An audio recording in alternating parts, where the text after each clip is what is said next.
살짝 해봅시다, 그러면. 약간, 저도 막 잘하는 거 아니에요, 일단. 이제, 1. 저도 잘하는 거 아니다. 이제 전문 지식이 없기 때문에. 이 경제학도 잘 못해요. 경제학도 잘 몰라요. 저도 잘 모른다. 이제 이거를 깔고, 저는 이제 코인도 잘 모르고, 오케이, 이렇게 하고, 이제, 이걸 깔고, 그런데도 이제 제 생각에 대해서 좀 듣고 싶으시다 하시면 조금 이야기를 해봅시다. 1. 비트코인이잖아요. 비트코인의 가치는 어디서 나올까요? 비트코인의 가치는 어디서 나올까? 비트코인이 지금 대해서 이제 알아봐야 될 거 아니에요? 비트코인은 왜 나왔을까요? 비트코인이라는 게 왜 등장했을까요? 비트코인은 일단 목표는 등장의 목표는 그거였어요. 화폐를 대신하는 무언가. 화폐를 대신하는 무언가를 이제 낼 수 있다는 거. 그런데 이게 일반적인 화폐보다 좋은 점이 뭘까요, 그러면? 비트코인이 일반적인 화폐보다 좋은 점이 뭘까?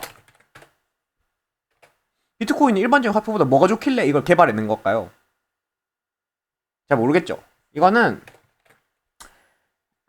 탈중앙화라고 해요. 그러니까 탈중앙화가 뭐냐? 일반적인 화폐는요. 일반적인 화폐는 존재를 하잖아요.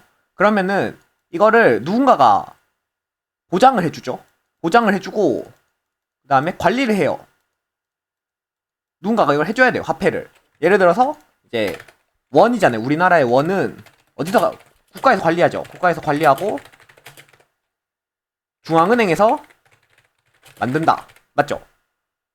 우리나라의 원은 이렇게 되잖아요. 그럼 다른 나라 달러도 그렇죠. 달러도 뭐 미국 그 뭐 연방은행인가? 거기서 이제 찍어내고 그다음 관리하잖아요. 어떻게 화폐를 얼마 만들고 어떻게 할지 관리를 한단 말이에요.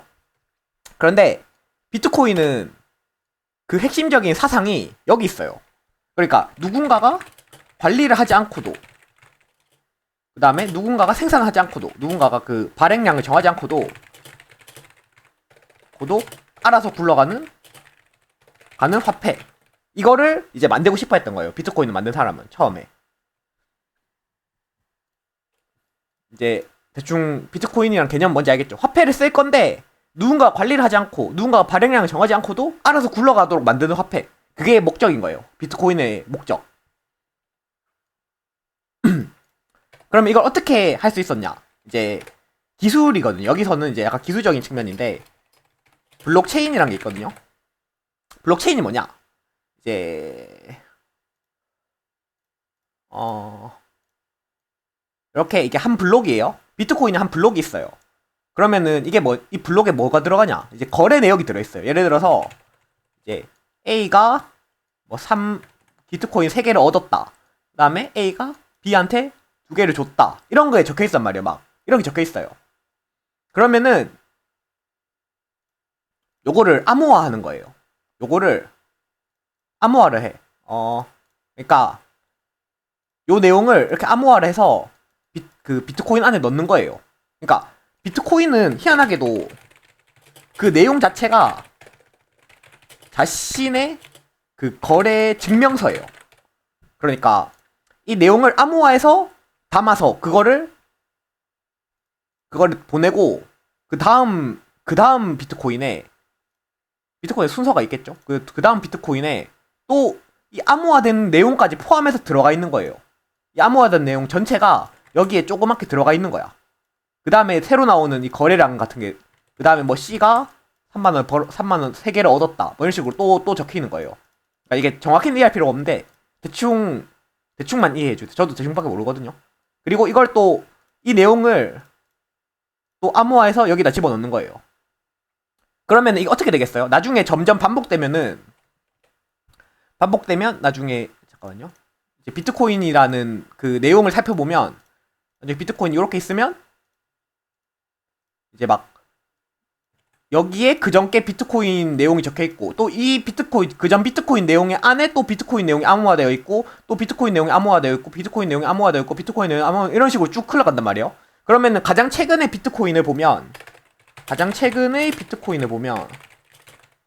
비트코인의 암호화를 풀어서 그 전 비트코인의 거래 증명을 볼 수 있고, 그 전 비트코인의 암호화를 풀어서 그 전전의 거래를 볼 수 있다. 이게 블록체인이에요. 그러니까 이게 체인화돼 있잖아요. 이렇게 그 각 한 블록이 체인처럼 연결돼 있다 해서 블록체인이거든요. 블록체인 기술이 이거예요. 그러니까 가장 최근의 것만 가지고도 이걸 계속 타고 내려가면은 비트코인 제일 처음에 태어났던 그 거래까지 볼 수 있는 거죠. 개념상으로는 그래요. 그래서 이걸 하면 어떻게 되냐? 아무도 거래를 증명해주지 않아도 된다.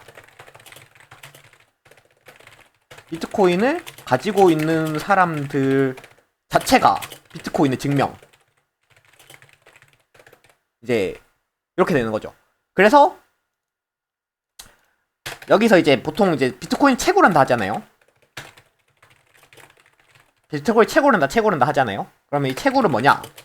이거를 암호화하고 이제 해독하고 하는 그 일을 해주는 거예요. 일을 해주고 보상으로 비트코인을 받는 것. 이게 채굴이에요. 그러니까 이걸 암호화하고 해독하는 걸 누군가는 해줘야 되거든요. 컴퓨터가. 그리고 이게 시간이 지나면 점점 암호화량이 많아질 거 아니에요. 비트코인의 양이 커지니까. 그러면은 이제 그거 누군가는 해줘야 되니까 이제 이걸 해주면 니들한테 비트코인을 조금 줄게 이렇게 하는 거예요. 그래서 가장 먼저 성공한 이거 암호화나 해독 등에 성공한 그 컴퓨터라고 하나? 사람에게 비트코인을 준다. 이게 그래서 채굴한다는 거예요. 그래서 이걸 하려고 그래픽카드 막 좋은 거 사가지고 막 하고 하는 거예요. 이게 엄청난 그 뭐라고 해야 되지? 계산이 필요하니까. 일단은 그러면 비트코인 어떻게 흘러가는지는 알겠죠? 지금이 오셨네. 이거 도원배님이 살짝 비트코인 이야기 해달라 해가지고 이야기하고 있거든요. 그럼 이제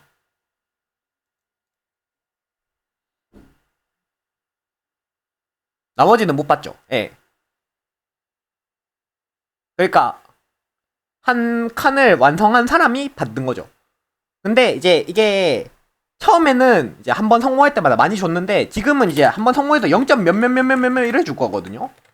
그러니까 엄청 조금 줘요. 지금은 엄청 조금 줘. 발굴량이 이게 최대 발굴량이 정해져 있어요. 최대 채굴 가능량, 발행량. 이제 그러니까 최대 비트코인 마지막이 정해져 있거든요. 그래서 나중에는 이걸 성공해도 비트코인 안 줄 거예요. 그러니까 점점 줄어들고 있어요. 그 나오는 양이. 그리고 이제 뭐 성공한 사람한테 주는데 이제 뭐 여러 명이 이렇게 해서 근데 이제 어쨌든 그 확률이 올라가는 거죠. 받을 확률이. 이거 조금씩 받는 거예요. 그리고 이게 많이 나눠졌으니까 결국에는 돌리면 어쨌든 조금씩 나오는 거죠. 웬만하면. 이제 일단 그렇게 생각하시면 되고.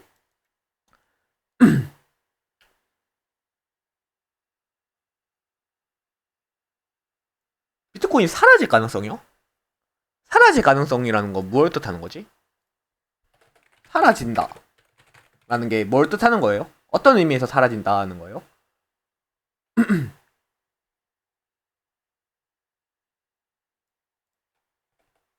비트코인이라는 게 사라진다고?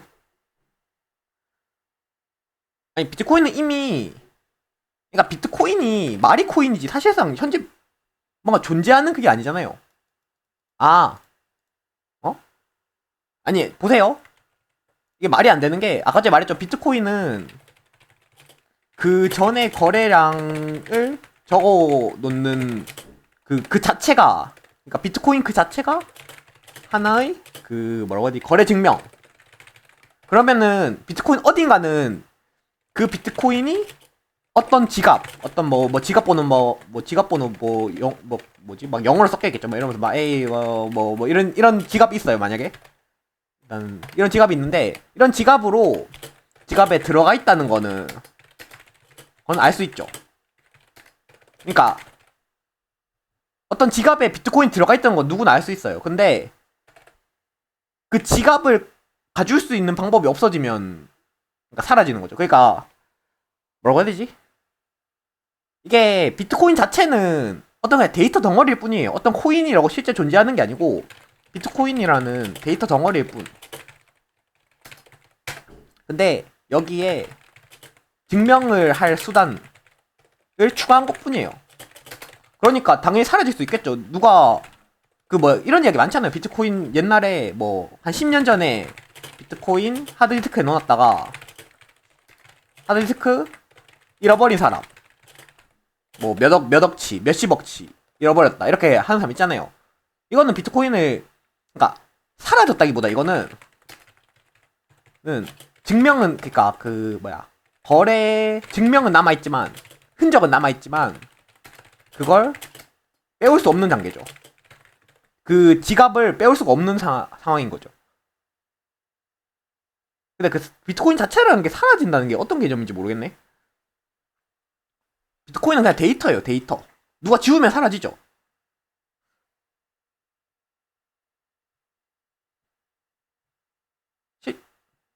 이게 개념이 좀 어려워요. 근데 그냥 데이터 덩어리예요. 데이터 덩어리인데 이게 데이터 덩어리인데 누군가가 어디로 갔다 이게 증명이 되기 때문에 가만히 있어도. 그러니까 현실의 화폐는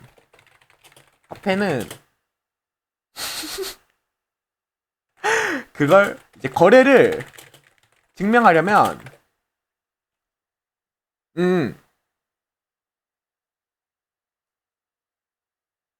뭐 저런 개념이죠.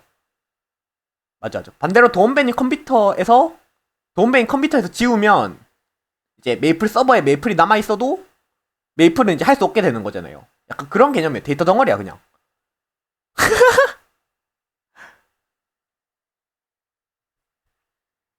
그걸 증명하려면 은행 등의 그 인증이 필요하다. 그래서 이게 뭐야 그 공인인증서 쓰고 하잖아요.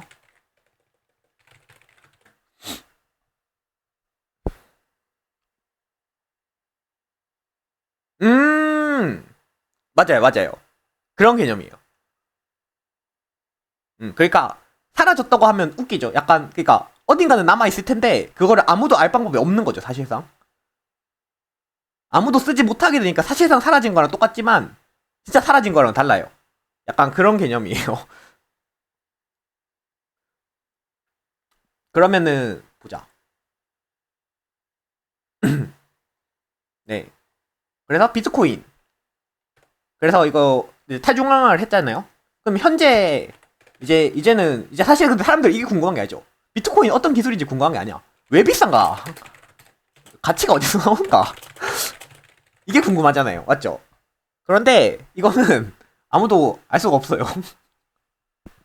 보통 이게 저도 이거 처음에 좀 이거 알아본다고 공부 좀 했었었는데 이게 여기서 가치가 나온다는 사람은 어떤 주장하잖아요. 비트코인의 가치가 어디서 나오냐고 주장하냐면 있다고 말하는 사람들은 누군가가 비트코인에 돈을 지불할 생각이 있으니까 그게 비트코인의 가치이다 이렇게 말하는 거예요.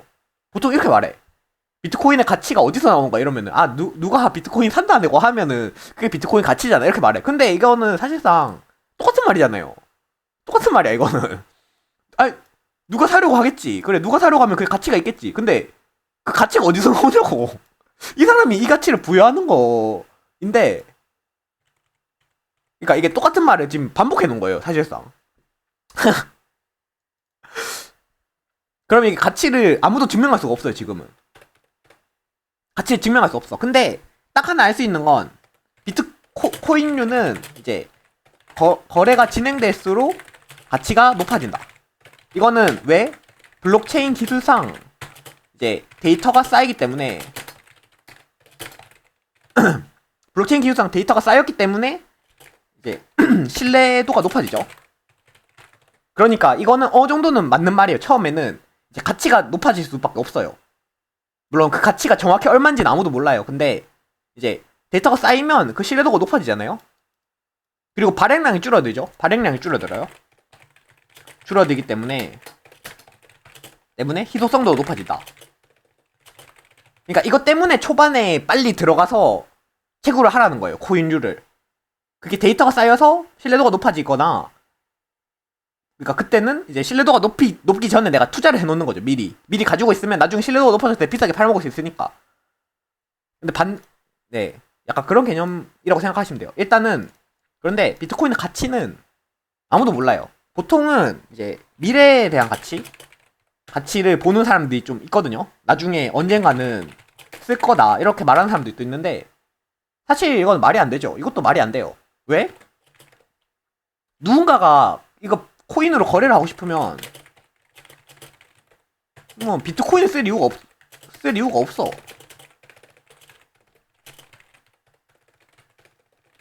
비트코인의 장점은 다른 코인에 비해서요. 다른 코인에 비해서 코인의 장점은 신뢰도죠. 왜? 개오래 됐으니까. 잠깐만요. 글자가 안 보여서 구민호우님 안녕하세요. 그니까 이것밖에 없거든요. 신뢰도가 장점이긴 해요. 근데 데이터가 쌓여 있으니까. 그런데 지금 이미 비트코인은 누군가에게 다 돌아간 상태잖아요. 다 갖고 있단 말이에요. 사람들이 이미 가지고 있는 사람들이 있기 때문에 이거를 새로 거래를 하는 입장에서 내가 물건을 파는데 그걸 비트코인을 받을 이유가 없잖아요.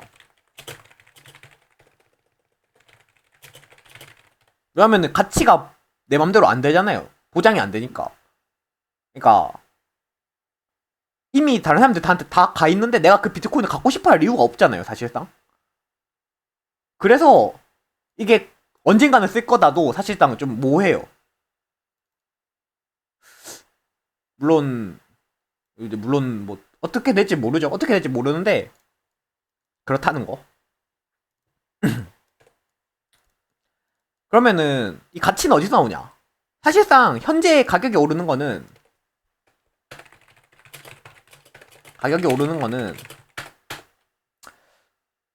비트코인이 가격이 오른다. 이거는 그냥 두 가지겠죠. 하나는 이제 지갑을 통한 익명 거래. 여기는 불법적인 루트로 많이 쓰인 거. 근데 비트코인 수요가 애초에 여기밖에 없어요. 지금 초반 그거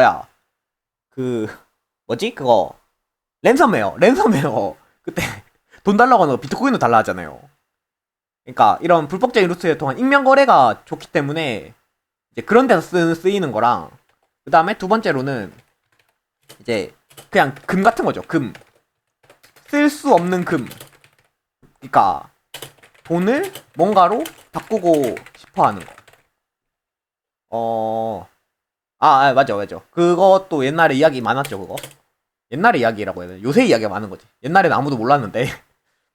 그러니까 이 두 가지 가치밖에 없어요, 사실상 비트코인에게는. 이제 익명 거래 할 수 있다는 거. 그 다음에 이거는 뭔가 돈을 갖고 있으면 좀 그러니까 뭔가 가치가 있을 것 같은 뭔가를 바꾸는 거예요. 근데 이제 금의 가치는 일반적으로 사람들에게 인정되잖아요. 금의 가치는 현재는 사람들에게 약간 인식이 되어 있죠.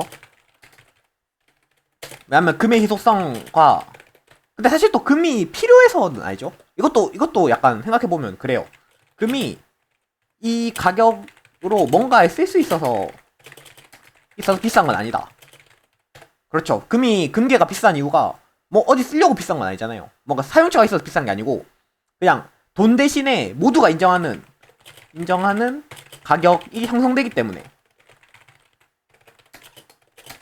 언제든지 돈으로 바꿀 수 있기 때문에 가격이 비싼 거거든요. 금 같은 경우도. 그러니까 비트코인은 사실상 금이랑 비슷한 거예요. 금이랑 비슷한 건데 이거를 이제 어디까지 인정해줄지, 그러니까 사람들이 이 비트코인의 가치를 어디까지 인정해줄지가 핵심인 거죠. 그러니까 지금 막 비트코인을 비싸게 그렇죠. 근데 보석은 근데 이제 약간 현실적으로 쓰는 사람 있잖아요. 그리고 쓰는 사람이 있다. 이제 약간 장식품이나 요런 의미로서 쓸 수 있는데 비트코인은 그게 안 된단 말이죠. 거기에 불안감이 느끼는 거죠. 그 비트코인을 약간 가치가 없다고 생각하는 사람들은 거기에 불안감 느끼는 거고, 반대로 비트코인에 가치가 있다고 생각하는 사람들은 이 쓸 수 없는 어차피 금도 쓰려고 사는 거 아니잖아 이렇게 생각하시는 거죠. 그런데 이제 이 가치를 사람들에게 얼마나 인식됐지, 사람들이 이 비트코인의 가치를 얼마나 생각할지, 그게 사실상 핵심이에요. 그게 근데 이건 알 수가 없다. 이제 이런 베이스로 가격이 상승되지만 현재 가치를 이제 예상할 수 없는 거죠. 그렇죠.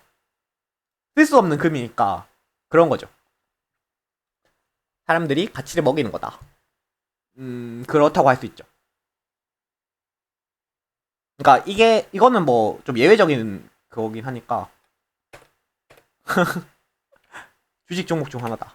근데 또 주식이랑 또 다르잖아요. 이거는 약간 외화랑 가깝지. 근데 외화랑도 좀 다르고. 특이해요. 약간 금에 가까워. 그냥 금에 가까워요. 금이라고 생각하시면 돼요. 비트코인은 금인데 사용할 수 없는 금인 거야. 약간 사이버금이에요. 사이버금. 사이버의 금괴예요. 사이버 세상의 디지털 금괴다. 이제 그런 개념인 거죠. 도원매님 이 정도면은 이제 대충 캐치를 하셨으려나? 이제 제가 할 수 있는 이야기는 이 정도밖에 없는 것 같아요. 저도 막 잘하는 거 아니어서 이제 이 정도 생각하거든요. 네, 조금 궁금하신 거 있거나 하면은 뭐 물어보셔도 되고 아니면은 조금 더 알아서 조금 더 찾아보시면 더 좋은 정보를 얻으실 수 있을 거라고 생각을 합니다.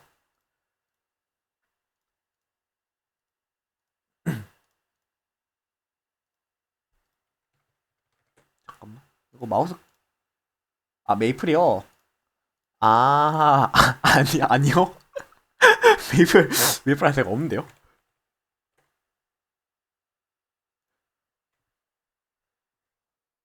예? 에어 치매님, 가미코코님, 치매님. 롤이요. 경매장? 예. 한 명씩 말씀해 주실래요, 혹시? 구미노우님, 예. 아, 메이플, 롤, 다크소울. 근데, 그거는, 경제학 지식과 현실 경제학은 아니다. 다르다. 다르다. 이거는, 맞아요. 왜냐면은, 경제학자 중에, 경제학 응용해서, 경제, 주식이나, 이런 거, 어차피 성공한 사람, 그렇게 많이 없어요. 그러니까 결국에는 일반인보다 조금 더 나은 정도? 근데 일반인보다 조금 더 나은 정도? 근데 이게 더 낫다는 게 더, 그러니까 막 낫다는 게 아니라 그냥 약간 설명을 잘한다? 그러니까 약간 다른 사람들한테 약간 설명을 약간 할 수 있잖아요. 이론적으로. 근데 결국에는 이런 것도 다 감이에요. 감이 중요해. 결국에는 이 맞아요. 결국에는 경제학적으로 아무리 분석을 해도 이게 결국 사람들끼리 이루어지는 거기 때문에 안 돼요. 그러니까 제가 가봤자 어차피 그냥 그 메이플 전문 그 판매자들한테 이제 털리고 아 역시 경제학을 현실에 쓰기는 어렵구나 이러면서 이제 그 깨닫고 그냥 집에 가는 결말이거든요. 그러니까 봅시다. 일단 다크소울은 안 합니다. 안 합니다. 아, 와 치매님 완전 개 고여셨네. 롤은 하는데 방송으로 안 할 거예요. 메이플 안 할 거예요. 자 지금 대답이 되셨으면 좋겠습니다.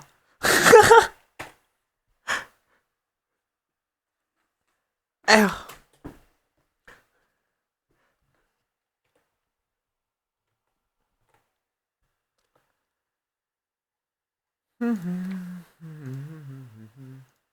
아,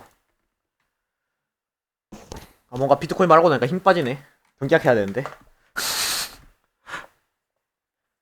이제 다시, 어, 예, 오늘 거시기 경제학 해야죠. 우리 케인즈 씨의 그 약간 생각 아직 덜 읽었잖아요.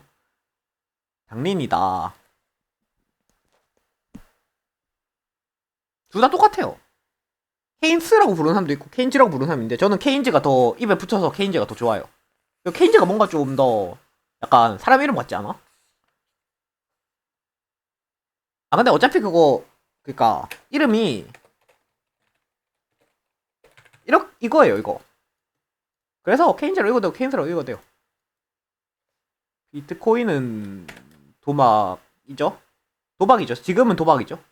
그 가치를 아무도 인정할 수 없으니까. 그러니까 도박이긴 한데 약간 그 신념을 가지고 하는 거죠. 비트코인은 이제 그러니까 그 가치가 어디에 형성됐지 이제 그거 예상하는 거예요. 지금 금괴는 이미 형성됐잖아요. 이미 가치가 형성되어서 안 변하죠. 크게 안 변해요. 왔다 갔다 안 하는데 지금 비트코인 아직 그 가치가 형성이 안 됐단 말이에요. 인식이. 그래서 나중에 더 높게 형성될 거라고 생각하는 사람들은 지금 들어가는 거고, 아니 지금 너무 높다. 사실 실제 비트코인 가치는 저 밑에 형성될 거라고 생각하면 안 사는 거죠. 그렇죠? 그러니까 그걸 생각하면 도박이라고 말해도 뭐 틀린 거 아니야? 어쨌든 다시 노잼 경제학으로, 노잼 거시 경제학으로 다시 돌아가도록. 그냥 8천에 뚫었는데 10패에서 꼬랐다. 아 그러면은 그 다시 연승하면 되잖아요. 연패를 해서 꼬랐으면 다시 연승을 하면 되지.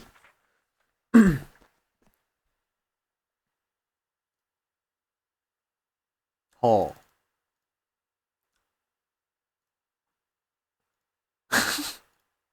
아 이거 경제학과 함께라면 이제 당신도 그런 뭐지 기본적인 논리를 알 수 있다. 경제학으로 깨닫는 전장의 논리.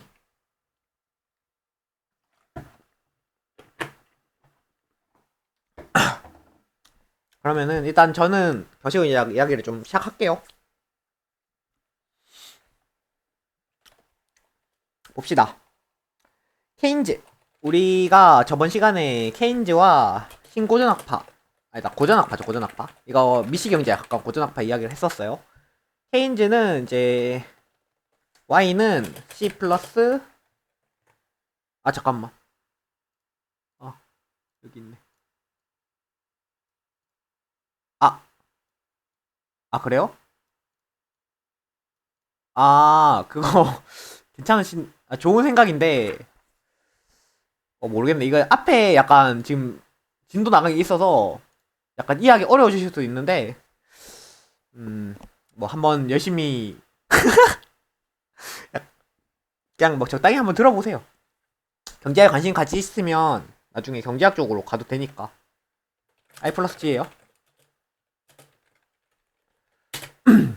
이제 이걸 가지고 케인즈가 이제 이야기를 했었잖아요. 그래서 우리가 그때 봤었죠. 케인즈가 말하는 소비는 A 플러스 B의 Y 빼기 T다.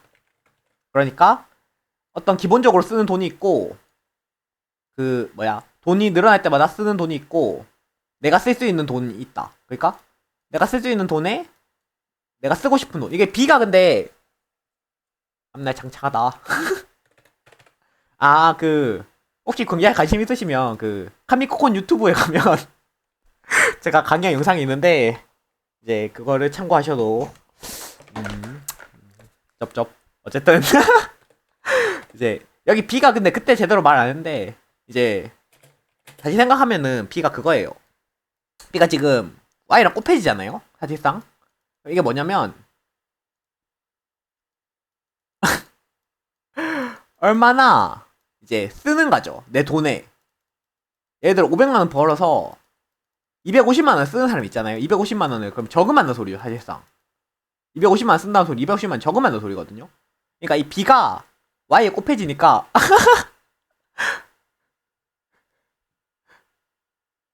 구도 좋습니다. 헌법 경제학밖에 안 올라오긴 한데 어쨌든 예. 그래서 250 쓰면 50% 쓰는 거잖아요. 그러면 2분의 1이 되는 거예요. B가 2분의 1이 돼요. 그러니까 내 돈의 2분의 1을, 번 돈의 2분의 1을 쓰는데, 물론 2분의 1보다 작겠죠, 실제로는. 왜냐면 A가 있으니까. A가 내가 돈을 안 벌어도 무조건 쓰는 금액이 있으니까 2분의 1보다 작은 금액일 거예요. 어쨌든 이거 소비가 이렇게 돼 있고, I는 이제 투자였죠. 기업의 투자. 이거는 사업가의 감. 그 다음에 G는 정부 정책. 정책 따라서 알아서. 이거였죠. 케인즈의 이제 기본적인 아이디어. 그래서 이 세 개가 합쳐서 이제 총 지출. GDP가 된다. 는 이야기였어요. 그럼 여기서 이제 이걸 캐치하고 케인즈는 그렇습니다. 사업자의 감, 정부의 정책. 케인즈는 이제 천재기 때문에 그러하다. 그러면 이제 우리가 뭘 알아볼까? 승수효과에 대해서 알아볼 거예요. 승수효과가 뭐냐? 그러니까 뭔가를 늘리면 y가 늘어나는 정도예요. 그러니까 지금 c 플러스 i 플러스 g잖아요. 맞아요. 오른다. 그러니까 예를 들어서 c를 늘렸을 때, 소비를 늘렸을 때 전체 소득이 또 늘어날 거 아니에요. 왜 그러냐?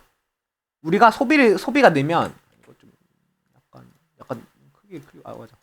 소비가 늘면 어떻게 돼요? 소비가 늘면 많이 돈을 쓰면 또 기업 이득이 크죠. 기업 이득이 늘어나고 그러면은 이제 월급도 커지고 그 다음에 월급이 커지면 다시 소비가 또 늘어난다. 이게 저축의 역사의 반대죠.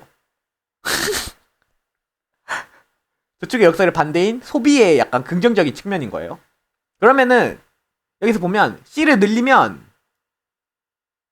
이거 Y죠. Y가 늘어나서 C가 늘어난다는 거잖아요. 맞죠?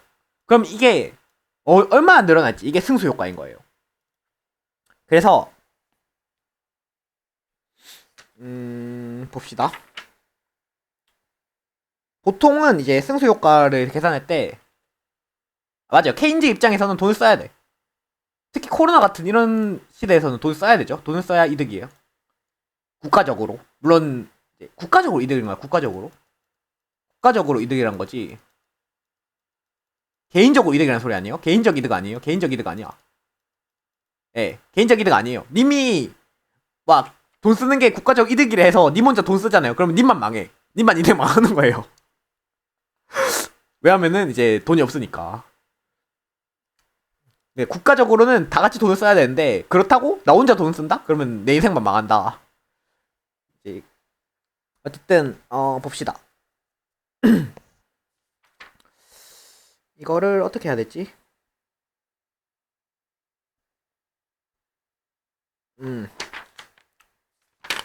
정부 지출이 늘어나는 걸로 생각을 해봅시다.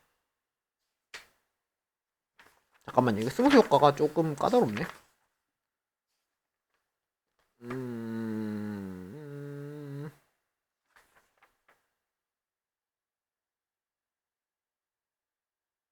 그냥 그럼 한번 예시 들어서 해보자. 그러면 y는 c 플러스 i 플러스 g예요. 정부 지출이 이제 1억 원을 저 돈 잘 버나고요? 저 돈 없어요. 잘 벌 리가 없잖아요. 지금 이러고 있는데. 저는 지금 공무원 시험 준비하고 있어요. 공무원 시험 준비. 이거 지금 하는 게 저 공부해서 지금 공부한 거 다시 공부하고 있는 거예요. 다시. 이거 시험 치려고 하는데 혼자서는 공부가 안 돼가지고 방송 키고 이러고 있는 거거든요. 이제 저처럼 되면 안 됩니다. 정부 지출을 1억 원 증가시켰을 때 라고 쳐봅시다. 그리고 소비 성량은 0.8. 이거 뭐 한계 소비 성량이라고 하는데 한계 소비 성량은 뭐냐? 한계 소비 성량은 내가 100만 원을 벌면은 80만 원을 쓴다는 거예요. 소비 성량이잖아요. 소비 성량. 그러면 저축 성량은 얼마일까요? 저축 성량 0.2겠죠. 성량은 0.2. 그러니까 합쳐서 1인데 물론 한계 저축 성량이에요. y가 하나 늘 때 뒷돈 성량은 없습니다. 저축 성량이 뒷돈 성량이 아닐까요? 이제 그래서 100만 원 벌면 80만 원 쓰고 20만 원은 저축한다는 거예요. 이제 이런 사람이 있는데 이런 이제 사람들이 이렇게 생각을 한다고 쳤을 때 정부 지출을 1억 원 증가시켜요. 만약에 정부 지출을 1억 원 증가시키면 이제 어떻게 되냐? 1억 원을 이제 증가시키면 G가 플러스 1억 되잖아요. 그러면은 소득이 늘죠. Y가 1억만큼 늘어나요 일단. 그럼 Y가 보세요. 일단은 G가 1억 증가 맞죠? 그러면은 Y가 1억 Y 1억 증가 맞죠? 왜냐면 일단 G가 1억 증가하면 Y가 1억 증가할 거 아니에요.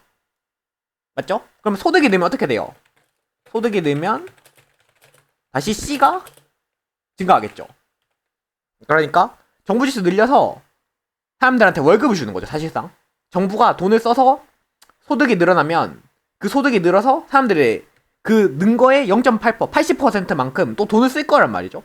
그러면 돈을 쓰면 아까 말했죠. 소비가 늘면 다시 소득이 는다. 그래서 이러한 그 형태를 거쳐서 Y가 마지막에 늘어난 거예요. 그러면 Y가 1억보다 더 늘어나겠죠. 맞죠? 왜냐면은 1억 증가하고 또 소비가 늘어서 또 Y가 늘어나는 거니까 소득이 또 늘어나는 거니까 경제가 잘 굴러가는군요. 그렇죠? 어쨌든 그러면은 이제 좀 계산을 해봅시다. 처음에 내가 1억을 늘렸어요. 1억이 늘어났어. 그러면은 이제 Y가 1억이 늘어나요. 그러면 소비가 어떻게 돼요? 소비가 1억이 늘었으니까 80%인 8천만 원이 늘겠죠? 소비가 8천만 늘어나고 그러면은 Y가 8천만 늘어났지. Y가 8천만 또 늘어요. 맞죠? 그 다음에 Y가 8천만 늘어나면 또 C가 늘어나죠. Y가 8천만 늘어났으니까 C가 또 8천만 원에 80% 6,400만 원 늘어났다. 그렇죠. 2천은 저축하고 여기서 2천 저축하고 2천 저축. 그 다음에 여기서는 8천만 원에 1,600만 원 저축이죠. 그 다음에 이거 또 Y가 8천만 6,400만 늘어났죠. 그러면은 또 뭐야 C가 6,400만 원에 0.8% 80% 늘어났다. 이런 식으로 계속 반복되는 거예요. 이게 계속 반복돼. 이게 계속 반복돼서 언제까지 반복되냐? 이제 뭐 끝날 때까지 반복되겠죠. 그러면 이게 어떻게 해야 되냐면 증가량이 보세요. 1억 이거 숫자식으로 한번 써야 될 것 같네요. 이제 1억 원 있고 곱하기 0.8 요게 8천만 원이잖아요 지금. 맞죠? 그러니까 1억 늘어났고 1억 0.8 1억에 0.8 곱하기 0.8 이게 6,400이죠.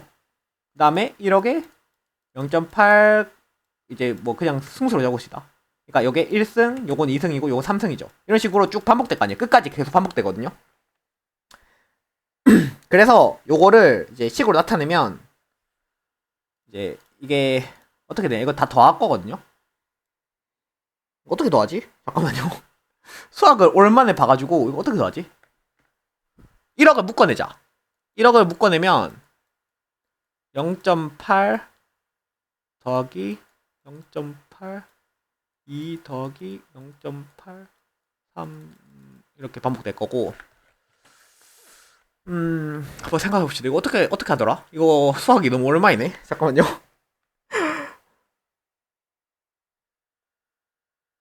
코아님 불어오라고. 아 근데 저도 배웠었는데 이거 코아님 데려올 그건 아닌데.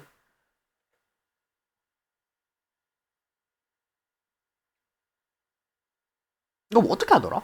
이거 어떻게 더하더라? 0.8 아 수포자냐고요? 아 수포를 안 했었는데 이게 나이가 드니까 자동으로 수학 포기가 되더라고요. 1등급이에요 1등급. 1등급이었는데 이게 제가 수학을 안 만진 지 몇 년이 지나면은 아 네 저 그때 그 뭐야 그 윤리 빼고 다 1등급이었어요. 곱하기 0.8 곱하기 뭐 이런 식으로 될 건데 아 수능은 잘 봤었죠 그때. 이러면 또 이거 0.8 묶어낼 수 있겠다. 0.8 묶어내고 그 다음에 0.8 이렇게 되겠네. 그러면은 이거 뭐지?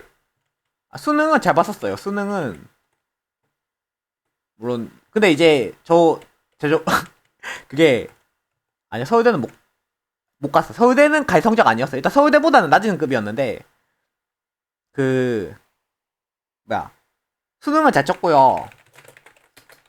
수능은 잘 쳤고 보자 어떻게 해야 되지? 수능은 잘 쳤는데 물론 이 나이 돼서 이제 수능 성적 관계 없거든요. 왜냐면은 수능 성적에 상관없이 알아서 이제 성취를 하는 나이이기 때문에 사실 수능 성적은 이제 과거 이야기고 저는 그리고 대학 욕심이 좀 없었어가지고 좀 원래보다 잘 쳤어요. 원래보다 잘 쳐서 그냥 그 장학금 받고 서울에 있는 대학 갔었어요. 갔는데 근데 뭐 나 잘 간 것 같아. 재밌었어요 학교.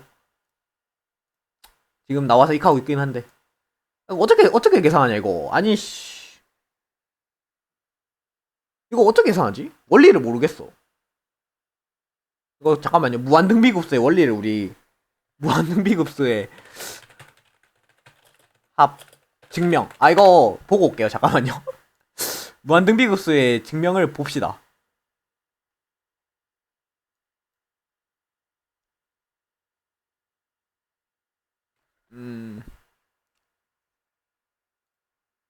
아니야. 공무원 시험 보면 그냥 공무원이 되는 거죠. 선생님이 되는 게 아니라. 선생님은 임용고시 같은 거예요. 약간 달라. 선생님이 되는 것들은. 이거 뭐야? 어떻게 이거 계산하는 거야, 씨. 열받네?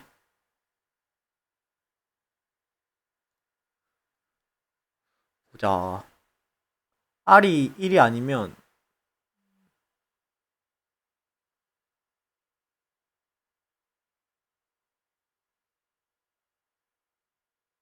몰라. 검정고시는 아니에요. 검정고시는 중학교나 고등학교를 졸업한 걸로 쳐주는 거가 검정고시예요. 그러니까 임용고시고 임용고시가 선생이고 검정고시는 학생 졸업하는 거. 졸업 쪽. 아니요. 그냥 대충 할게요. 어차피 이거 별로 안 궁금하잖아요. 어떻게 계산하는지. 이게 그러면 어떻게 되냐면 1-0.8에 1이에요. 이렇게 돼. 그러면은 이게 5배잖아요. 그러면은 결과적으로 어떻게 되냐? 5억이 된다. Y가 5억만큼 늘어난다. 그러니까 이게 그러니까 어떻게 되냐? G의 늘어난 정도에 1 마이너스 저거 소비 성량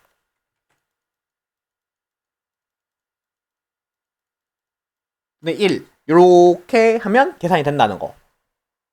Y가 GDP죠.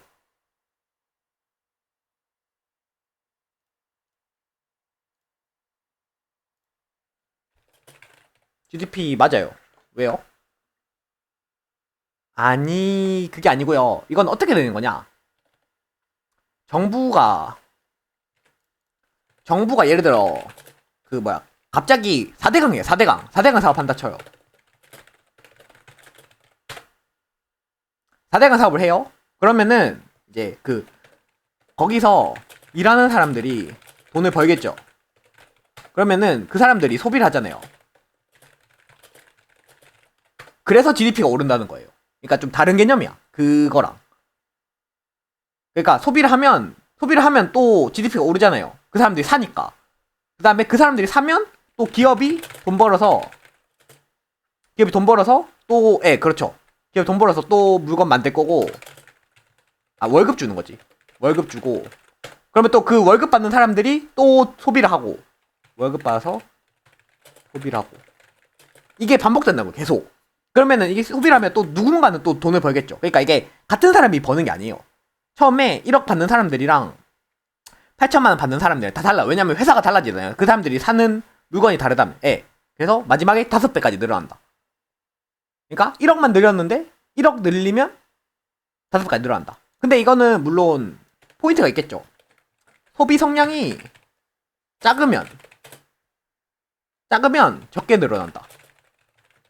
그렇겠죠. 왜냐면은 돈을 벌어서 그 80%, 지금 80%를 쓰거든요. 이 사람들이 번 돈의 80%를 써요. 20%만 저축을 하는 거야. 근데 저축을 더 많이 하면 적게 늘어나겠죠. 저축을 더 많이 하면 적게 늘어나겠죠. 왜냐면은 그만큼 다른 사람들한테 주는 영향이 적어지니까. 돈을 많이 벌수록 경제에 도움이 된다. 돈을 많이 벌수록 경제에 도움이 된다. 많이 쓰면이죠. 돈을 많이 번다기보단 많이 쓰면, 그러니까 쓰는 돈은 돌아가고 이거는 경제를 돌려요. 그런데 저축하는 돈은 나만의 돈. 그러니까 쓰면 그건 사회의 돈이 되는데 저축을 하면 내 돈이에요. 내 돈.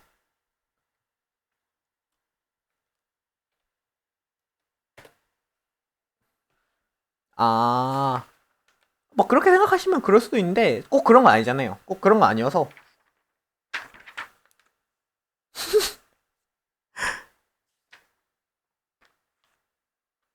어쨌든 이제 저런 승수 효과가 있다는 거. 이거를 캐치하고 넘어가면 오케이. 좋습니다. 이제 그러면은 이제 C 소비 함수에 대해서 좀 더 알아볼 거예요, 우리는.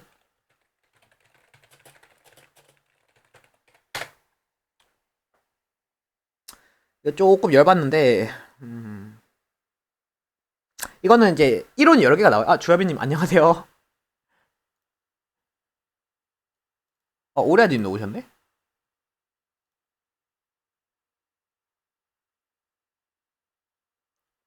아, 뭐야, 주야비님 방송 켰었어요?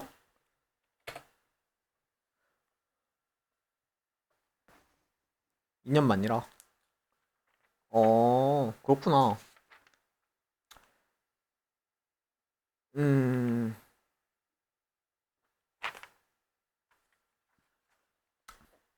그러니까 소비 함수는 이제 이론이에요. 어떻게 소비를 할지,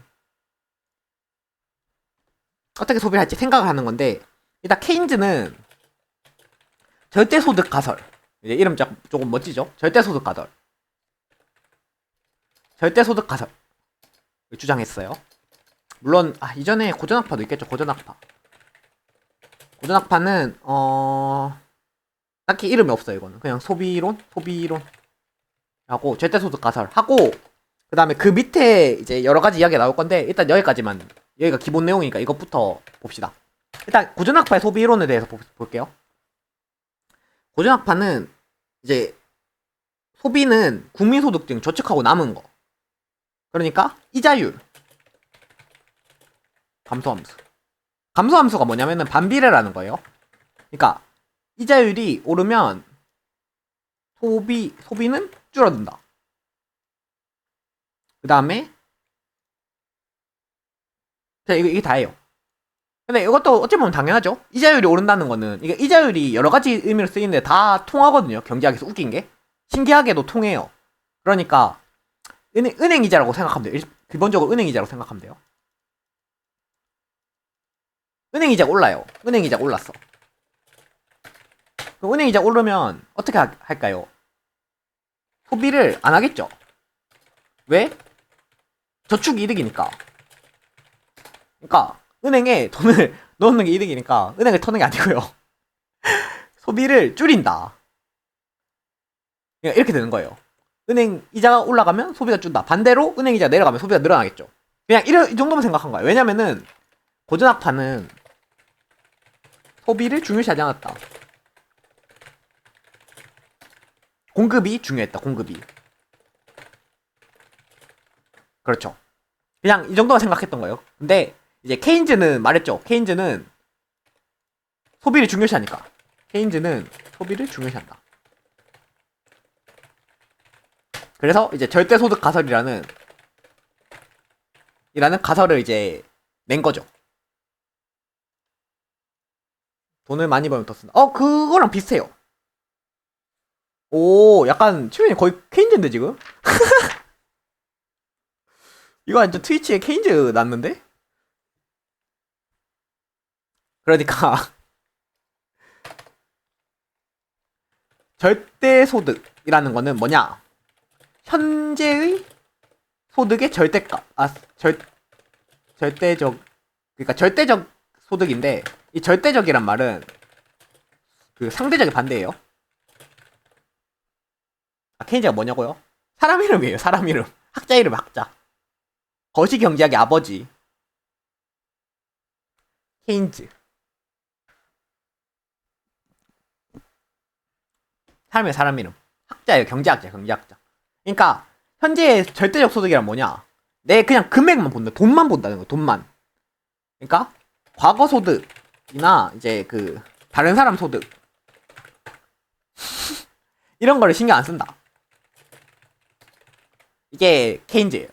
케인즈의 절대소득. 이게 절대소득이에요. 그러니까 현재 내가 버는 돈의 그 가격만 보는 거예요. 예.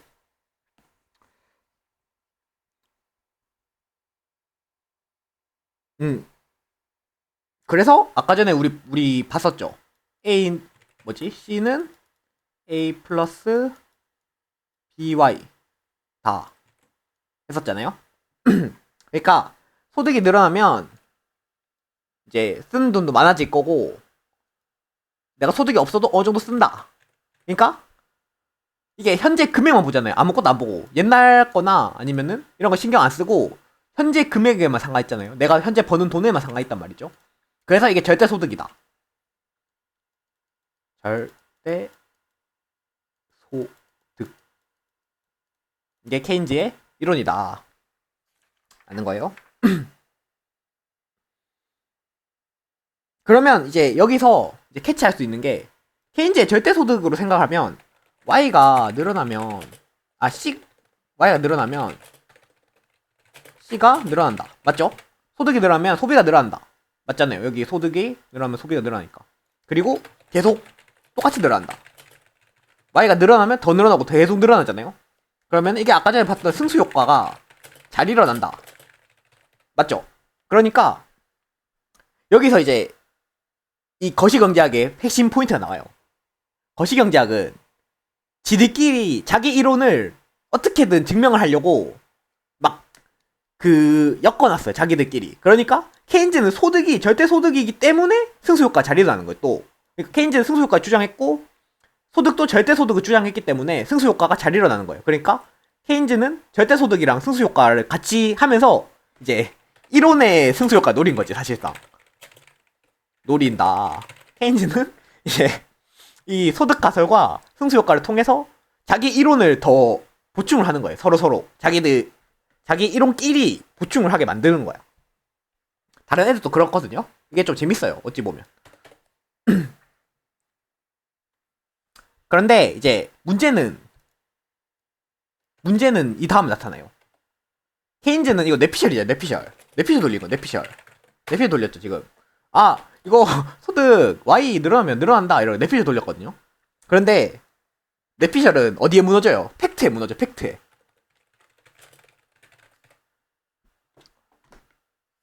롤케인가 나진다고요? 경제학 열심히 하면 이제 롤케인 할 때 케인즈가 생각나지 않을까. 어쨌든 뇌피셜은 팩트에 무너지거든요. 이거는 언제나 그렇잖아요. 뇌피셜로 돌리면 팩트에 무너지게 돼 있어. 그래서 쿠즈네츠라는 사람이 있거든요. 그러니까 뭐 사람 이름 몰라도 돼요. 얘는 핵심 인물 아니어서.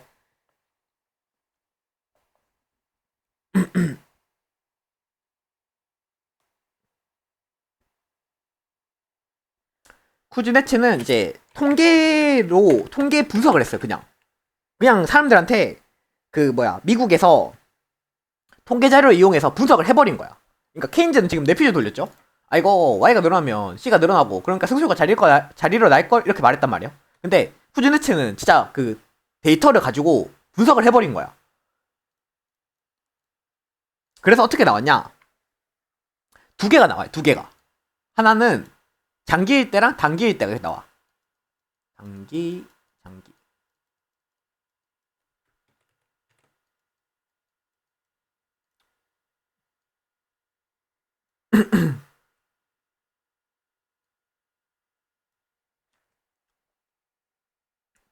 이렇게 두 개가 나와요.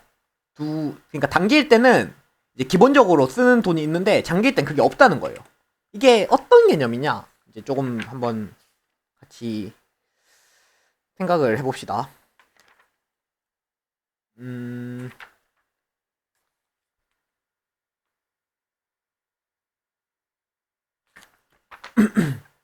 이게 어떻게 설명하더라?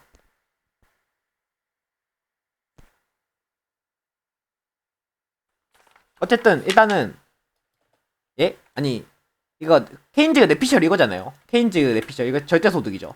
이게 절대소득인데 쿠즈네츠가 실제 팩트 데이터를 분석해서 보니까 단기에서는 케인즈가 맞아요. 단기에선 케인즈 뇌피셜이 맞아. 근데 장기에서 보면 틀렸다는 거예요. 팩트로 깐 거지 케인즈를. 케인즈야 네 말이 단기에선 맞을 수 있지나 내가 데이터 분석해보니까 장기에서 아니더라. 근데 얘는 설명 안 했어요. 설명 안 해줘. 안 해주고 그냥 분석만 해준 거예요. 그렇죠? 이거는 기간이죠.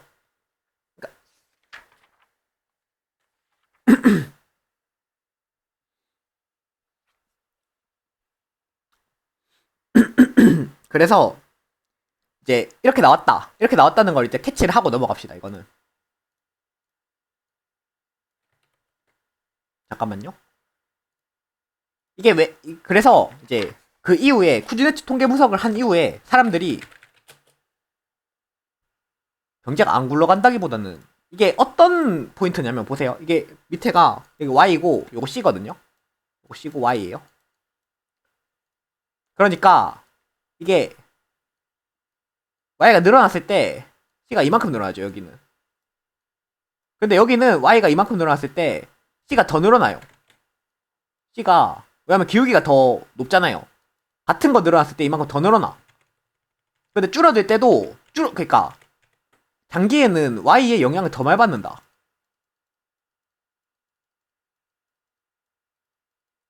더 많이 받는다. 는 이야기죠, 사실상. 왜냐면은 여기는 이제 줄어들면 더 줄어든다.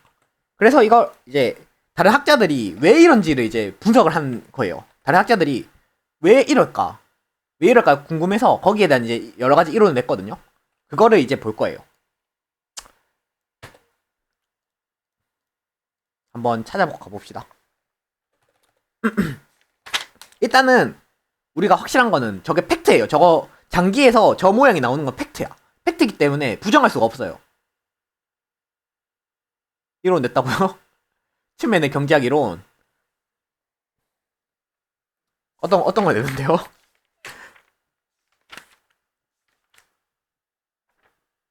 어쨌든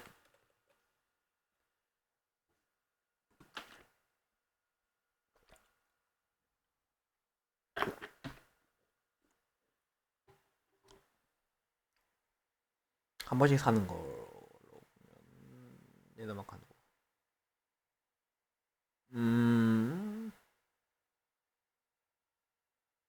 어쨌든 뭐 정리해서 이제 그 이론 잘 내시고 치면의 플스 이론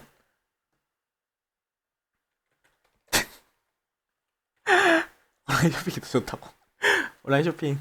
아 어쨌든 이제 그래서 쿠즈네츠의 통계 분석을 설명하기 위한 이제 그 이론들 1. 상대소득 가설. 이건 딱 보면 절대소득의 그거죠. 절대소득 케인즈의 절대소득 가설을 저격한 가설이죠. 과거의 소득이나 타인의 소득에 영향을 받는다.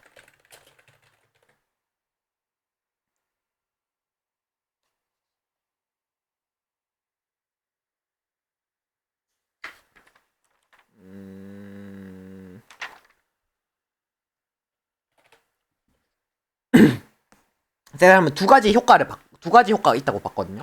전시 효과와 톱니 효과. 하나하나 살펴봅시다. 일단 전시 효과가 뭐냐?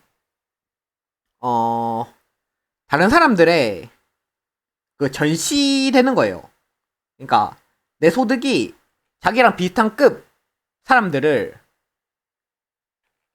나랑 비슷하다고 생각하는 급 사람들을 따라간다. 소비가. 더 잘 보면 더 저축하게 된다.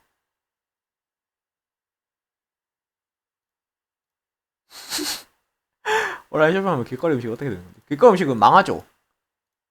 안 사니까.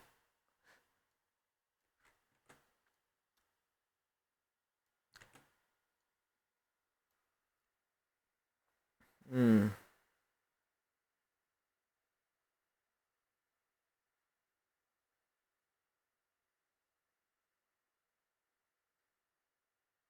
아, 그러니까 일단은 이거 보세요. 요게 요게 이제 장기 소비. 그다음에 요게 단기 소비잖아요. 우리는 팩트로 이걸 알아요. 이 두 가지는 확실한 거야. 확실한 팩트예요, 팩트. 분석해보니까 이렇게 나왔더라요. 그래서 보면은 원래는 이만큼 다른 색으로 하자. 이만큼 버는 사람이 이만큼 써야 되거든요. 그런데 어떤 사람 보니까 이만큼 버는 사람이 이만큼 쓰는 거예요. 맞죠? 지금 원래 써야 되는 것보다 훨씬 많이 쓰잖아요. 이게 왜 그러냐? 나랑 비슷하다고 생각하는 급 사람들이 따라간다는 거예요. 그러니까 여기가 이제 정상적인 사람이에요. 일반적인 사람. 이만큼 벌어서 이만큼 쓰는 사람.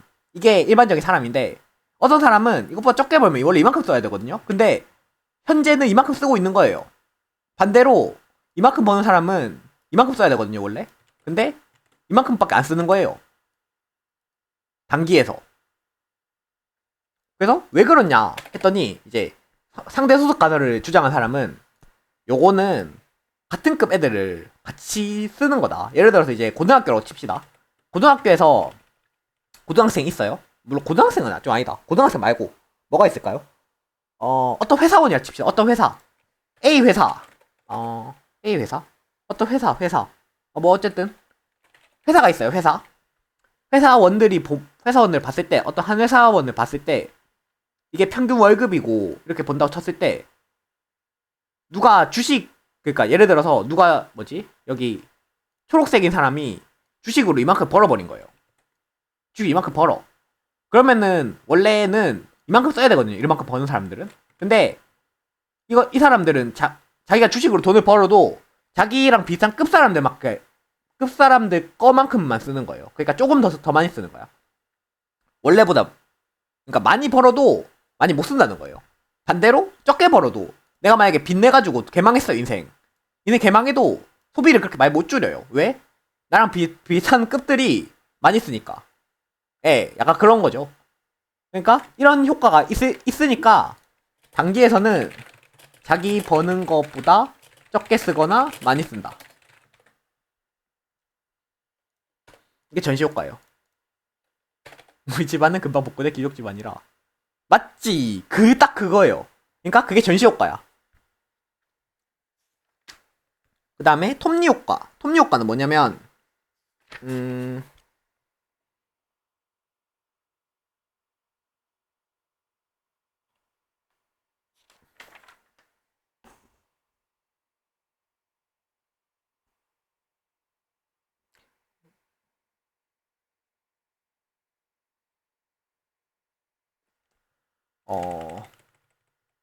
톱니 효과 어떻게 나타내야지? 톱니 효과는 잠깐만요. A, B 이건 그냥 그려야겠네. 그러니까 이거 SC 곡선이 여러 개라고 쳤을 때 이렇게 곡선 보기 안 좋다. 밑에 그리자. 이렇게 곡선이 3개라고 쳐봅시다. 3개라고 쳤을 때 처음에 이제 여기 정상되는 거 만약에 내가 이만큼 벌어서 이만큼 써요. 그런데 소득이 감소하잖아요. 만약 이렇게 감소하면 처음에는 이제 이렇게 감소해요. 처음에는 이제 내 급을 따라가는 거야. 내 급을 따라가는데 내 급 따라가다가 이제 못 따라가는 순간이 오잖아요. 왜냐면은 내가 500만 원 벌어서 원래 1000만 원 벌어서 500만 원 썼어요. 원래 1000만 원 벌어서 500만 원 썼어. 그런데 내가 소득이 600만 원 줄은 거예요. 그러면은 처음에는 500만 원 쓰거든요. 500만 원보다 좀 줄여요. 450을 써요. 처음에는 450만 원 쓰는데 이거 못 따라가잖아요, 사실. 450만 원 좀 너무한가? 잠깐만. 그럼 원래 600만 원 썼다 칩시다. 약간 좀 수치 현실성을 주자. 근데 벌이가 600만 원 줄어서 550만 원 써요. 그러면은 이제 소비를 조금 줄였죠. 조금 줄였는데 이거 못 따라가는 거야. 내 저축이 안 되잖아요. 너무 적게 저축되니까 못 따라가면 결국에는 이게 줄어든다는 거예요. 그러니까 자기급을 전시효과에서 자기급 따라가다가 결국에는 내려가요. 반대로 여기서도 또 내려가면 이렇게 돼. 그래서 이게 톱니 효과예요. 톱니처럼 생겼잖아 이게. 톱니처럼 생긴 톱니 효과야. 웃기게도. 그러니까 이렇게 약간 모양이 요런 모양? 요런 모양으로 내려가는 거예요. 올라갈 때도 똑같겠죠? 올라갈 때 한번 봅시다. 여기서 이제 올라가도 자기급처럼 써요. 근데 저축이 너무 많이 되는 거야. 그래서 뭐야 나 생각보다 부자였네 이러면서 급을 올리는 거죠. 급을 올리고 그 다음에 또 올라가면 올라간 이렇게. 그래서 이것도 톱니 효과가 톱니 모양으로 올라간다는 거예요. 그러니까 상대 소속 가설은 이렇게, 그러니까 자기급 사람들이 따라가는데 그러다가 시간이 지나면 그게 바뀐다. 그래서 장기적으로 봤을 때는 이런 모양인데 단기에서는 자기급을 따라간다. 이게 상대 소득 가설인 거예요. 구민호님, 네, 안녕히 가세요. 바이바이.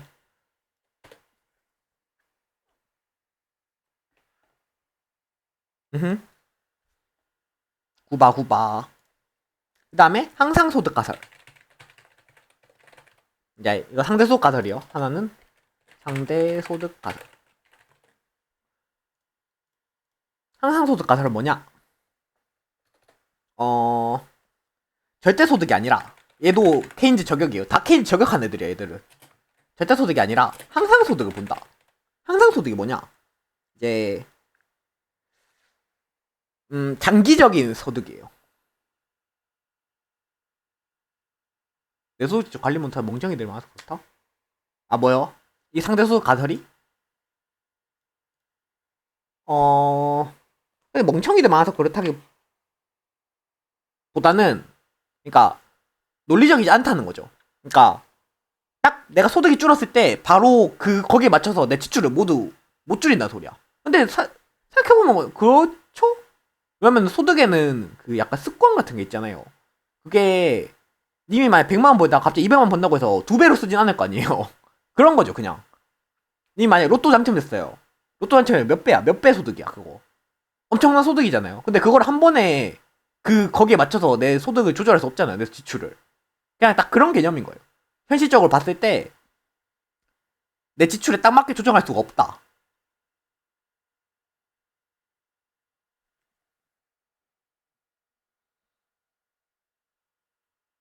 그것도 맞죠. 근데 그것도 똑같아. 내가 할부 같은 거 많이 해놓으면은 일 그만둬도 돈 써야 되잖아, 그만큼. 그러니까 내가 일을 그만둔다고 해서 돈을 확 줄일 수가 없단 말이야, 지출이. 사람이란 게. 결국엔 그런 개념인 거예요. 그래서 항상소득. 항상소득이 뭐냐? 이거는 장기적인 평균 소득이에요. 그러니까 이거는 내 평생을 본다는 거야. 길게 봐요, 사람들이. 길게 봐요, 길게. 그 다음에 이거에 반대된 개념으로 임시소득이 있어요. 임시소득. 그러니까 뭐 로또, 도박, 뭐 돈 줍는 거 이런 것들 임시소득이에요. 뭐 보너스 이런 것들은, 그러니까 이거는 내가 계속 들어오는, 그렇죠, 연금복권 아니면 이제 일해서 버는 돈들이 항상 소득이고 이거는 로또와 도박 같이 한 번에 확 들어오는 돈. 그러면은 이게 어떻게 되냐면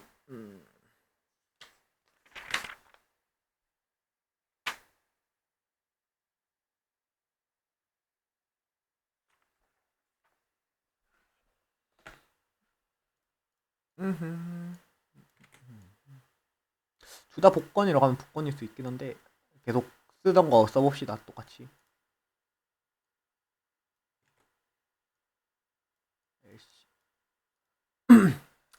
보자. 봅시다. 소비는 일단은, 아니요, S가 쇼트죠, 쇼트. 롱 쇼트, 롱 쇼트.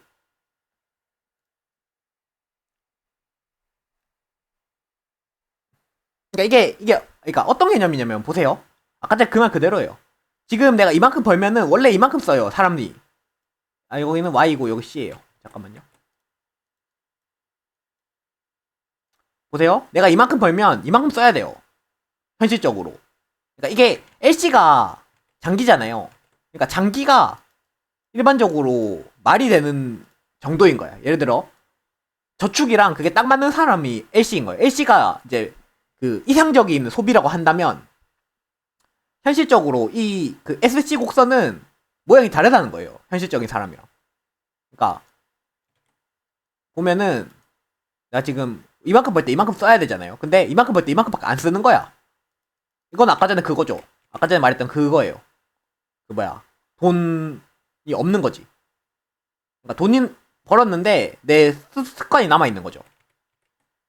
반대로 돈 이만큼 벌면 원래 이만큼만 써야 되는데 이만큼 더 쓴다는 거예요.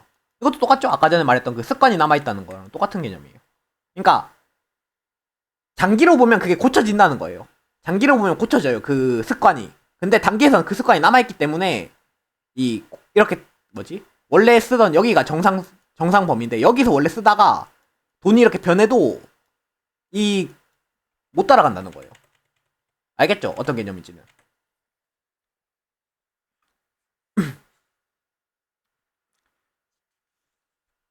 그래서 항상 소득 가서 고쳐지면 경제 잘 굴러가야 돼. 그 장기에선 잘 굴러갈 수 있겠죠. 근데 현실은 단기라는 거. 아, 근데 이것도 잘 생각해봐야 되는 게, 그 고전학파의 그런 약간 미시경제 이런 것들은 실제로 장기에선 다르다. 맞아요. 근데 고전학파의 이론은 항상 그래요. 시장에 맡기면 괜찮아진다. 맞거든요? 이거 맞아요. 이거 무조건 맞는 말이에요. 왠지 알아요? 우리 경제학에서 항상 그렇게 배웠잖아요. 시장에 맡기면 결과적으로 다 좋아요. 근데 언제 좋아지는지는 모른다. 이게 핵심이에요. 장기적으로 봤을 때 언젠가는 무조건 균형을 찾아가요. 언젠가는 균형을 찾아가. 그런데 맞죠? 균형을 찾아가는 동안 국가가 망해버리면 이게 핵심인 거죠. 그러니까 장기에서는 이상적으로 돼요. 그런데 이상적으로 되기 전에 이 고통은 누가 책임지는 거야? 지금 그러니까 임금도 그래요. 임금이나 이제 뭐가 있지? 뭐 그런 경제 불황 이런 것도 가만히 놔두면 언젠가는 해결된다고 보거든요. 고전학파 이쪽에서는. 여친 생겨랑은 좀 다르죠. 여친은 가만히 있어도 안 생길 수도 있잖아, 진짜. 그거 진짜로 무조건 생긴다는 보장이 없잖아요. 내가 만약에 무한하게 내가 불로불사가 돼도 여친은 안 생길 수 있잖아. 그건 다르지. 만약에 내가 불로불사가 되면 경제학에서 무조건 언젠간 좋아져요. 불로불사가 된다면.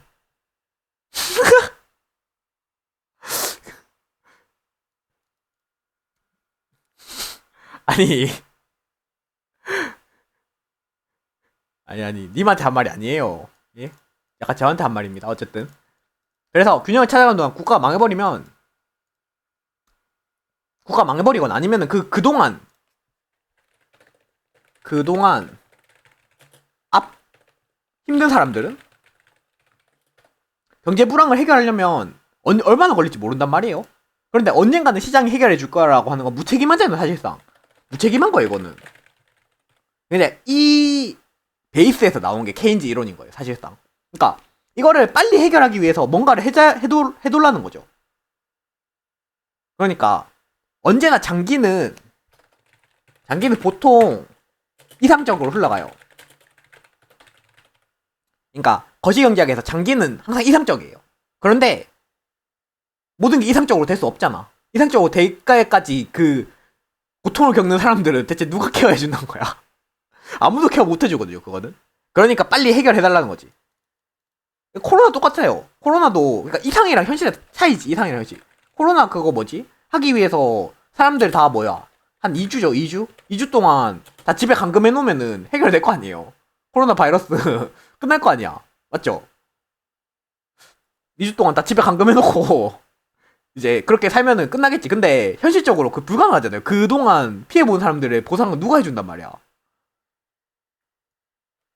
그러니까 그 차이에요. 그러니까 그 개념이에요. 약간 장기는 이상적이지만 그 문제를 해결할 때 동안 기다릴 수가 없다는 거죠. 그래서 현실은 단기예요. 현실은 언제나 단기야. 거시경제학에서 보는 단기는 현실이에요. 지금 현실은 단기예요. 단기. 장기적으로는 좀 다른 좀 뭐지? 큰 먼 개념, 먼 개념.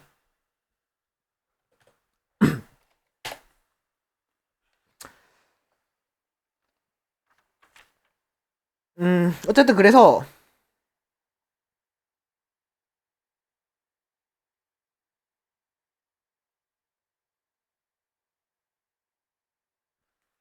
그래서 이게 뭐냐?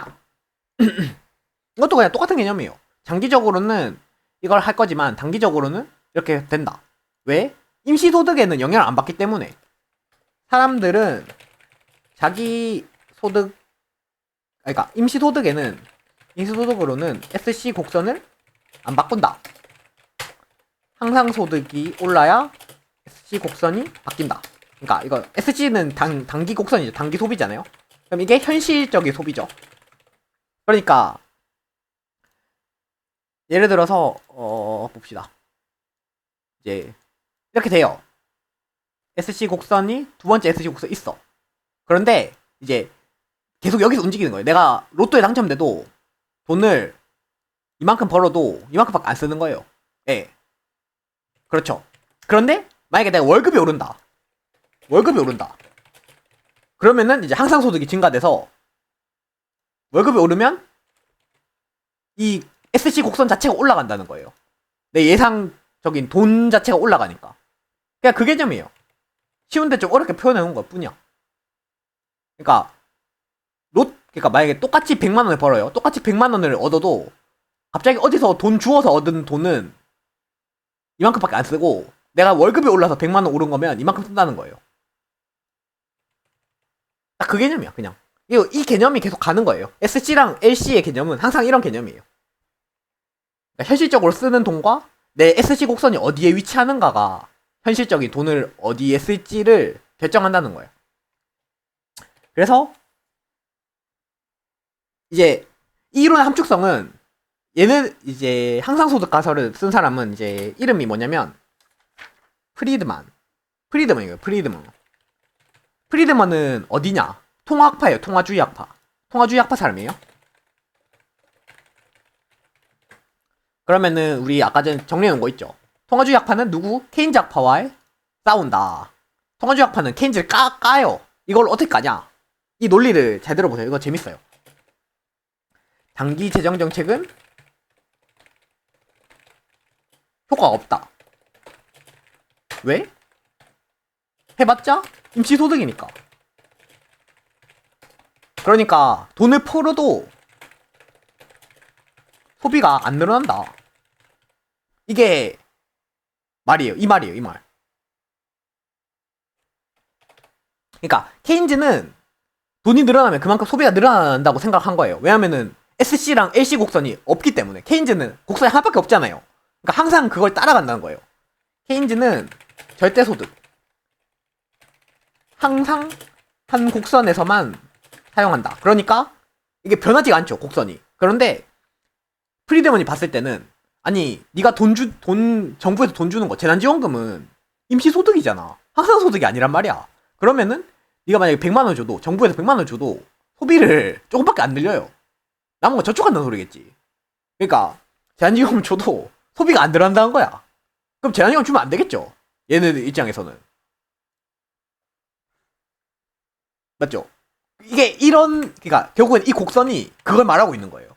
얘 주장을 이 곡선으로 표현해 놓은 거야, 사실상. 재난지원금 줘봤자 소비 안 늘어난다. 임시소득이니까. 그러면 진짜 소비를 늘리려면 어떻게 해야 되냐? 얘네들의 소득 자체를 올려줘야 된다. 계속 받을 수 있는 소득 자체를. 근데 이거는 현실적으로 불가능하겠죠? 정책으로.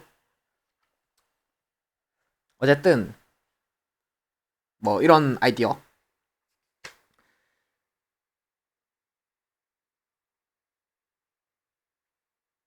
그런데 이제 이게 성립하려면, 항상소득 가설이 성립하려면, 한 가지 포인트가 필요해요. 유동성이 있어야 된다. 유동성이 있어야 된다. 이게 뭔 말이냐? 저번에 한번 주식 이야기 할 때 말했던 것 같은데, 유동성이 뭐냐면, 현금, 돈이에요. 그러니까, 현금으로 바꿀 수 있는 정도를 유동성이 높다고 해요. 그러니까, 모든 경제의 기본은 돈이죠. 화폐. 현금이에요, 현금. 그러면은, 뭔가를 현금으로 쉽게 바꿀 수 있을수록 유동성이 높다. 유동성이 이제 움직일 수 있는 그거란 거죠. 유동성이라면 움직일 수 있는 성질? 그러니까 현금으로 쉽게 바꾸면 유동성이 높은 거예요. 그러니까 부동산 같은 건 유동성이 낮고, 이제 유동성 높은 거 뭐가 있을까? 수표 이런 것도 유동성이 높죠. 그런데 왜 유동성이 있어야 되냐? 이게 왜냐면은 보세요. 이게 소비가 줄었잖아요. 그러니까 예를 들어 내 돈이 줄었어요. 줄어도 원래 쓰는 것보다 돈을 더 많이 쓰려면 어떻게 돼야 돼요? 돈 빌려야겠죠. 그러니까 이 포인트가 나오는 거야.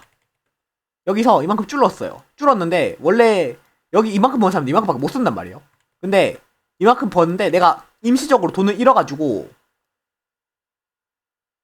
그래도 나는 이만큼 써야지 하면서 돈을 이만큼 써요. 그러면은 돈을 빌려 써야 되죠. 있는 돈으로 이만큼 못 쓴단 말이에요. 그래서 이 유동성이 있어야 된다는 거. 그러니까 돈을 빌릴 수 있어야 된다.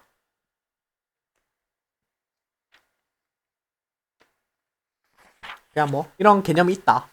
그냥 이거만 캐치하시면 될 것 같습니다. 어쨌든 이게 포인트예요. 근데 어쨌든 그러니까 얘가 항상 소득을 주장하면서 말하고 싶었던 건 요거예요. 케인즈 네 생각 틀렸다. 이거 말하고 싶었던 거야 사실상. 그 다음은 이제 생애주기 가설. 두 번째로 본 게 항상 소득 가설. 생애주기 가설에 대해서 해봅시다. 이거는 항상 소득이랑 비슷해요. 항상 소득이랑 비슷한 이야기. 이거는 어떻게 되냐? 이제 장기의 개념을 좀 더 명확하게 하는 거예요. 그냥 항상 소득에서. 보면은 이제 이거는 시간이다.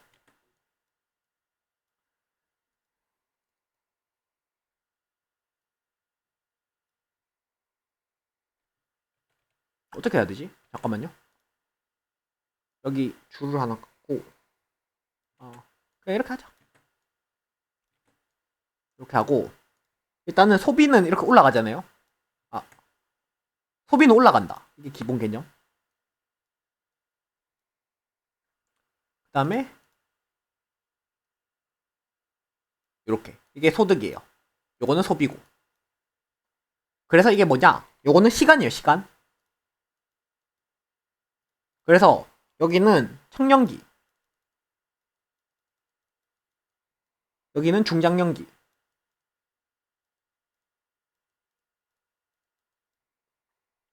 여기는 노년기인 거예요. 그래서 이게 뭔 개념이냐? 이게 뭔 이야기냐?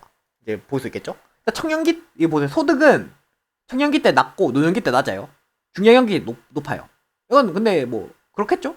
왜냐면 보통은 이제 물론 지금은 뭐 모르겠다만 어쨌든 이 이론이 나올 때쯤에는 이제 이때 돈 많이 버는 게 기본. 근데 현실도 그렇죠 사실.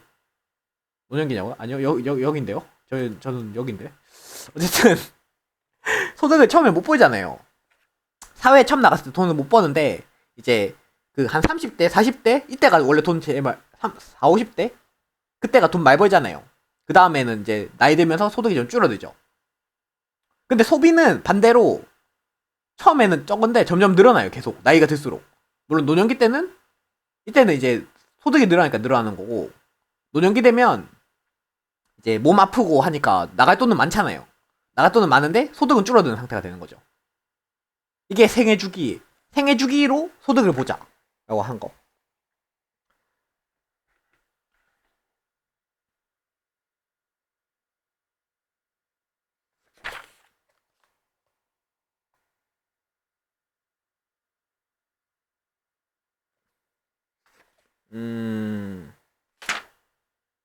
어쨌든 이제 이런 개념에서 들어가는데, 이제 이 사람이 보기에는 소득이 두 가지로 이루어져 있어요. 자산소득과 노동소득.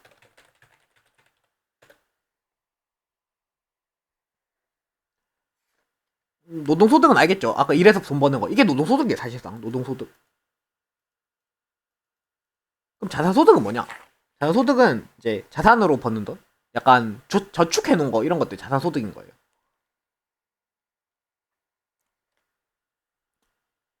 근데 여기는 딱히 뭐 할 말이 없는데? 근데 아까 모양 똑같아요. 그, 상상소득 가설이랑 똑같아요. 그냥 이 개념을 그냥 넣었을 뿐이지, 상상소득 가설이랑 생긴 거 똑같이 생겼어. 그리고, 이게 SC. 그 다음에, 이게 LC인데, 여기서 이만큼이 자산소득인 거예요. 그러니까, 자산으로, 기본적으로, 쓸 수 있는 돈. 그러니까, 내가 돈이 하나도 없어도, 이만큼 돈을 쓴다는 소리잖아, 이게. 이게 어떻게 가능하냐? 내 자산소득을 쓴다는 소리야. 노동소득이 없어도 자산소득을 쓴다.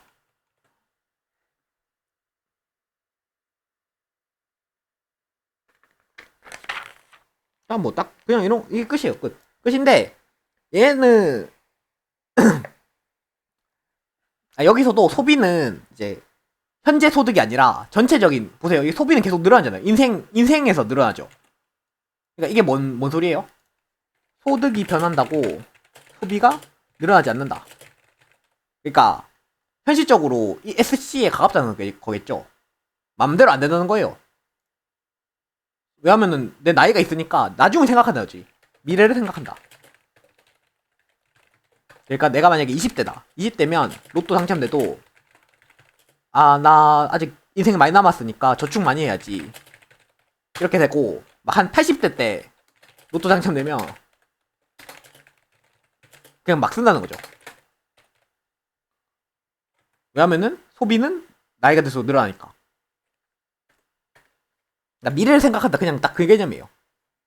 그러면 이것도 똑같은 결론이 나와요. 소비는 현재 소득에 의존하지 않는다. 그러므로 재난지원금, 그러니까 정부 지출 증가에도 효과 없다. 그러니까 케인즈 까는 거죠, 이것도. 케인즈가 말하는 정부 지출 늘어나도 소비 안 늘어난다. 케인즈 까는 내용. 그 다음에 두 번째. 그럼에도 불구하고 돈 주는 걸 하려면 노년기 사람들에게 해야 한다. 왜? 이 사람들은 돈 주면 소비하니까. 이 개념이에요. 그러니까 노년기 사람들은 돈 주면 저축 안 하고 소비한다는 거예요. 이 사람들 그러니까 소득에 비해서 지금 소비가 많잖아요. 그거랑 다르죠. 왜냐면 버스 공짜로 채워주는 거는 돈을 주는 게 아니잖아. 그 기초소득 있잖아. 기초소득 있죠. 기초소득. 그 뭐야, 뭐 70대였나? 막 넘어가면은 20만 원인가 주는 거 있잖아요. 그런 것들이 여기에 맞는 거죠. 이 생각에 맞는 정책인 거예요. 그러니까 청년기 사람한테 돈을 줘도 얘네들은 돈을 안 쓴단 말이에요. 왜? 미래를 생각해서. 물론 진짜 없으면 쓰겠지만 어느 정도 최소한은 쓰겠지만 막 주는 거 다 쓰진 않는다 소리예요. 이 이론상에서는. 근데 노년에서는 주면은 거의 다 써요. 왜냐면 소비가 그만큼 필요한데 소득이 그만큼 적으니까. 그러니까 청년기랑 노년기가 가난한데 청년기보다 노년기가 돈을 많이 쓴다는 거죠. 근데 뭐 이거 현실에 딱 들어맞지 않아요. 왜냐면 현실에는 노년기 사람들 옛날 그런 소비 습관 그대로 남아있어서 돈 안 쓰는 사람들도 많고, 청년기도 요새는 욜로 막 이런 돈 많이 쓰는 사람 많잖아요. 로또 당첨되면 돈 다 쓰는 사람도 많아 사실. 그런데 이제 평균적으로 이런 느낌이라고 이제 이 사람 생각한 거죠. 이 이론을 만든 사람은.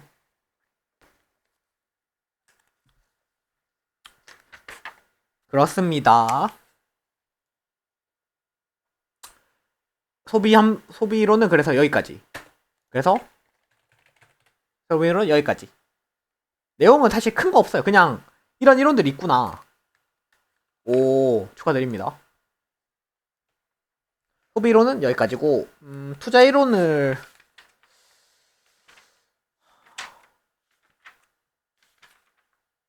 해야 될까? 아, 투자 1호 귀찮네.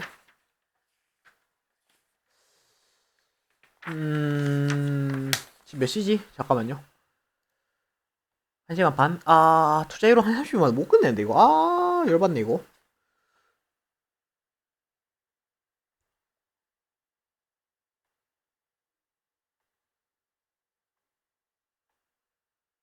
내일 할까요? 내일 하는 게 맞는 것 같기도 해. 1시간 반이면 사실 적게 한 건 아니기도 하고. 근데 오늘 뭔가 경제학보다 약간 뭐지 헛소리 너무 많이 해가지고 비트코인 이야기부터 시작해서 약간 오늘 경제학 이야기 별로 못했거든요. 억울하거든요 지금.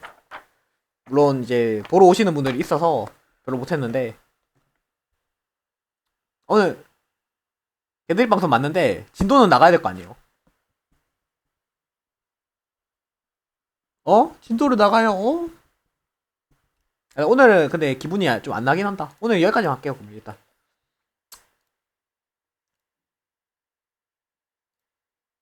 우리 아이 어 태갈 이야기나 좀 할까? 잠모컷 에바긴 하지.